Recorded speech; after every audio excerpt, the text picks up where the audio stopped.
ముంబైలో మరో 4 నెలల్లో బీజేపీకి అగ్ని పరీక్ష ఎదురుకానుంది.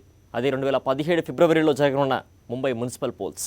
మహారాష్ట్ర అసెంబ్లీ ఎలక్షన్స్లో సక్సెస్ అయిన బీజేపీ ఫార్ములా ముంబై సిటీలో పనిచేసేనా?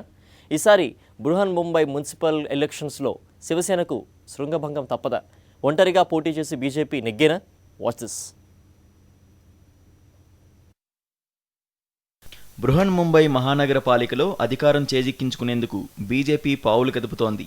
3 దశాబ్దాలుగా శివసేన వెనకాలే తోక పార్టీగా ఉంటూ వచ్చిన బీజేపీ ఈసారి ప్రధాని నరేంద్ర మోదీ హవాను వాడుకుని ముంబై మహానగరపాలికపై కాషాయం జెండాను ఎగరేయాలని ఉబలాటపడుతోంది. అదెలా సాధ్యమో చూద్దామిక్కడ.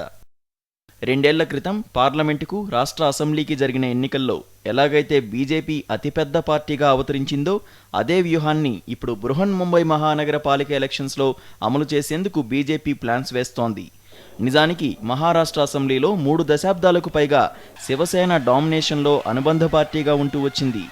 ఎప్పుడైతే శివసేన నుండి వీడి రాజ్ ఠాక్రే ఎంఎన్ఎస్ పేరిట వేరుకుంబటి పెట్టుకున్నారో ఆనాడే మహారాష్ట్రపై బీజేపీ వ్యూహం అమలు చేసింది.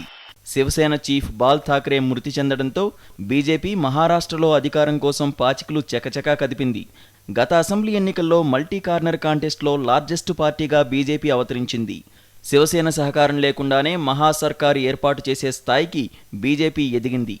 గ్రేటర్ బాంబే విషయానికి వస్తే మహారాష్ట్ర అసెంబ్లీ పరిస్థితి కొంత భిన్నంగా ఉంటుంది. బృహన్ ముంబై మున్సిపల్ కార్పొరేషన్లో మొత్తం 227 సీట్లున్నాయి. 2012లో జరిగిన బీఎంసీ ఎన్నికల్లో శివసేన 75 సీట్లతో లార్జెస్ట్ పార్టీగా అవతరించింది. ఇందిరా కాంగ్రెస్ 52 సీట్లతో సెకండ్ ప్లేస్లో నిలిచింది. బీజేపీ 31 సీట్లతో 3వ స్థానంలో నిలిచింది. మహారాష్ట్ర నవనిర్మాణ సేన 28 సీట్లతో 4వ స్థానంలో నిలిచింది. శరద్ పవార్ నేతృత్వంలోని నేషనలిస్ట్ కాంగ్రెస్ పార్టీ 13 సీట్లతో 5వ స్థానంలో నిలిచింది. ఇతరులు 28 సీట్లు సాధించారు.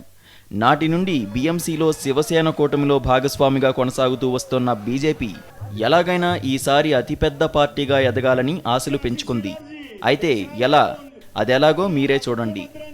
బీఎంసీలో మొత్తం 227 సీట్లలో పోటీ చేస్తే బీజేపీ ఎన్ని గెలుస్తుందో తెలుసుకునేందుకు ఇటీవల ఓ తటస్థ సంస్థతో సర్వే చేయించింది.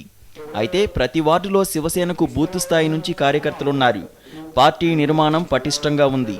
బీజేపీకి ఇలాంటి గ్రాస్ రూట్ పార్టీ నిర్మాణం లేదు. ఫస్ట్ టైం ప్రతి వార్డులో పోటీ చేయాలనుకుంటే బీజేపీకి పాత అభ్యర్థులు లేరు కాబట్టి కొత్త అభ్యర్థులనే నిలపాల్సి ఉంటుంది.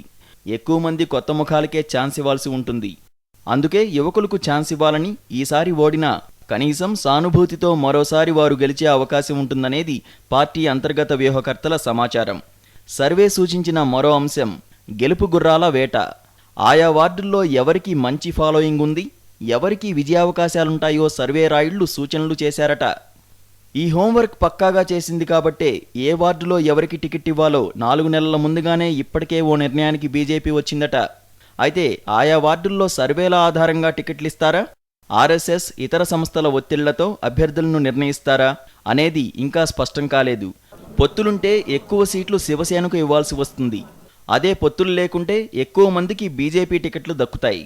ఒకవేళ పొత్తు లేకుంటే క్రాస్ ఓటింగ్ బీజేపీ అభ్యర్థులకు మేలు చేస్తుందా, దెబ్బతీస్తుందా అనే అనుమానాలు ఎక్కువయ్యాయి.